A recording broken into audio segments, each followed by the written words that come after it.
Hey guys, this is awkward. I haven't filmed in a really long time. I don't know why I feel weird. April favorites? Yeah, sorry this is so late. It's been a rough past couple weeks. I was away for a little while, which was really nice and relaxing, and then I came home and Addison got sick, and then my grandmother passed away, and then I got sick, and it's been rough. So I apologize that this is late. The good news is that I have a lot of products to share with you in this favorites video. Probably more so than I've ever shown before as of like the last year.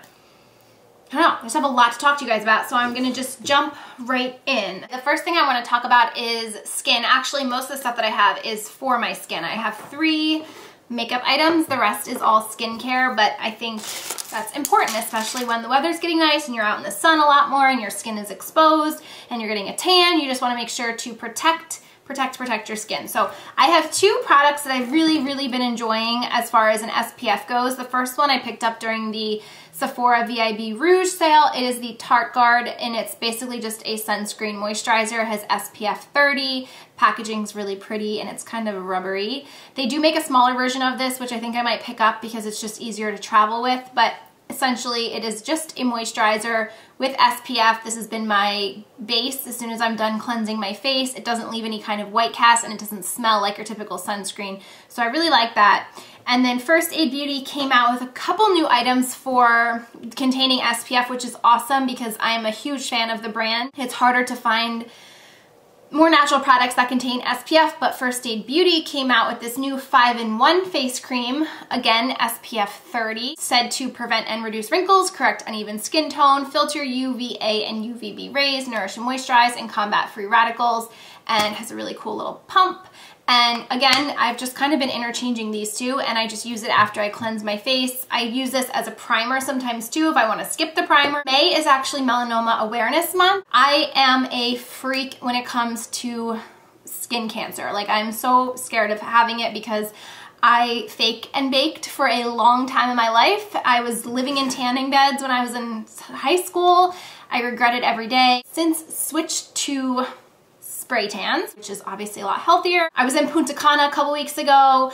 I lathered up like it was going out of style, and I still managed to get tan lines and color, which is fine, but I was just very nervous about it, and so I'm so happy to see the more natural brands coming out with products that will help prevent skin cancer, so that's really awesome. So for every bottle of this that's purchased off of firstaidbeauty.com, they're gonna donate $10 to the Melanoma Research Alliance to help everybody fight melanoma. Another product from First Aid Beauty is another newer product. This is their Vitamin Hydrating Mist, and it's like the Avion sprays or MAC Fix Plus or any of those refreshing sprays. I love the size of this. I took this with me to Dominican Republic and I kept it in my beach bag when I got really hot. It feels really good. It has a lot of really nice vitamins to enrich your skin and moisturize and give your skin some hydration back, and I really like this for when my skin was super dehydrated and starting to feel crispy because I was in the sun too long. Another sun product that came with me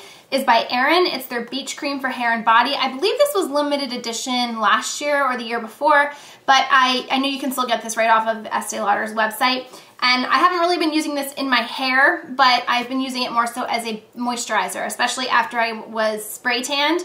It kind of has a hint of bronze and a little bit of shimmer, and so I've been using this as my body moisturizer every time I get out of the shower, and it gives my skin a glow and a little bit of a bronze, and it kind of helps, I feel like, keep up the spray tan, and I really like this, and it smells really great too. Okay. So L'Occitane, this is their shower oil, and OMG, where have you been my whole life? This stuff smells so ridiculously good, and I really shy away from almond fragranced things, candles, soaps, lotions, perfumes. Almond liqueur makes me gag. Not the case with this. This isn't a really heavily scented almond. I do pick up little hints of it, but it's also very floral and sweet, and you can use this to shave with, or you can just put it right on your loofah and mix in some water and it becomes a nice sudsy little foam to wash yourself. And this is heaven. Heaven, heaven, heaven. I will continue to repurchase this because it's so luxurious, it's so moisturizing, and it doesn't dry your skin out. If you're a fan of the Rose Argan body conditioner from Lush, you like the concept of that, you will really love this. And then also from the brand is this Divine Oil, and I included this in my Mother's Day gift guide, and I've been using this as my nighttime moisturizer. My skin has not peeled yet, knock on wood, but to prevent that from happening, because I did get some sun, I've been relying on this heavily, and I use this as my nighttime moisturizer. If you're a fan of argan oil, if you're a fan of the sea buckthorn or sea berry oil, you'll love this. And again, it has a really, really beautiful fragrance to it. It's really light, it's not overpowering, and the oil, it just feels really good, and you warm it up in your hands and slather it on your face. And I know some people freak out at the thought of oil on oily skin, but it's amazing. Just trust me, it's so good. And I like the little dropper it comes with too. Speaking of parched skin, this has kind of been my savior. This is what I owe my non-peeling skin to. I brought this on vacation with me. This is the Glam Glow Thirsty Mud, and I've had this for a long time. I think this is my second one. And this is a very intensive hydrating mask for when your skin is really dry or you have been in the sun all day. You can use it as a mask and rinse it off like a normal typical mask. I've been actually using this as a thick overnight moisturizer. I don't use it every night, probably twice a week I would say I've been using it, and I just put it on. I use a brush to apply it so I'm not wasting any product. It smells heavenly. It's super thick, it's super rich. I usually tie my hair back so it doesn't get in the product and it doesn't get all over my pillow. It's so amazing, and it does end up absorbing into your skin, so when you wake up in the morning, you don't have to worry about it like just sitting on your face. It does absorb, but then you can rinse it off and feel like how plump and refreshed your skin feels. To go along with that, this has been I'm shedding hair everywhere. Ah. My gosh, it's like everywhere. Okay, this has been my new cleanser of choice. This is also by Glam Glow, Thirsty Cleanse. Really cool pump again. And you put this on when your skin is dry, and it's the same scent, same consistency, really. It kind of feels like you're just using this, but you work it into your skin, then you add a little water, and you add a little more water, and it ends up becoming like a white foam, and it suds, and it, oh my gosh, like feels so good on your skin. It has the tiniest amount of grit, almost like little itty bitty particles of sand, to really help get off any dead skin cells or, you know, crap on your skin. But it doesn't feel intensive, especially for someone that has been in the sun all day. I can speak for it. It still feels luxurious and really super hydrating. A lot of times after you're done cleansing your skin, at least for me, my skin feels super dry and just like dull. And this does not allow that to happen. And afterwards, I've been applying this as just like a intensive treatment. And for the first time ever in my life that I've had a deep tan, it's actually faded a little bit, but when I got back from vacation for that first week that my tan was like really deep, my body was peeling even though I was moisturizing. This is the first time in my life that I did not have any bit of peeling going on my face, which is the best feeling ever. And the last product before I'm going to talk about the 3 little makeup items is by Living Proof, and it is their Blowout Spray. And I am obsessed with this. This has been part of my everyday hair routine. Not every day, every time I wash my hair routine before I blow it dry. I said it in another video, it kind of reminds me of the old Frederic Fekkai winter hair. Smells really good. It's a really fine mist, and it helps cut your blow drying time in half, helps to eliminate frizz, and just give you an easier go at round brushing your hair. It's kind of just become like a necessity for me, and I can notice a difference when I don't use this in my hair. It feels very light, doesn't weigh it down. You guys know if you've been watching my channel, I usually shy away from a lot of hair products because I don't like feeling thick, greasy products in my hair, and because I don't wash my hair every day, that kind of helps, I feel like, to extend my blow dry, my blowout a little bit. Really love that stuff, highly recommend it. Okay, so the 3 makeup items. I could not talk about this. My foundation of choice as of late is the MAC Face and Body, and if you go back and watch any of my spring or summer, more deep into summer favorites videos over the years, you'll probably see this pop up a lot. And that's due to probably 2 reasons, but the main reason is it's definitely too dark for me during the normal year.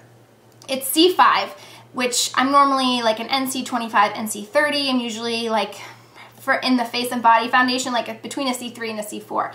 This is entirely too dark for me, so when the summer comes and I have a tan, this is always my foundation that I reach for because it matches my skin perfectly. It's what I have on my face right now, and the number 2 reason that I love it so much is because it is so lightweight, but it is buildable. Sometimes I apply it with my hands, sometimes I apply it with a stippling brush. Lately, I've been applying it with a beauty blender, a damp beauty blender, which has kind of just been my go-to all around, regardless of the foundation that I've been using, but I absolutely love it.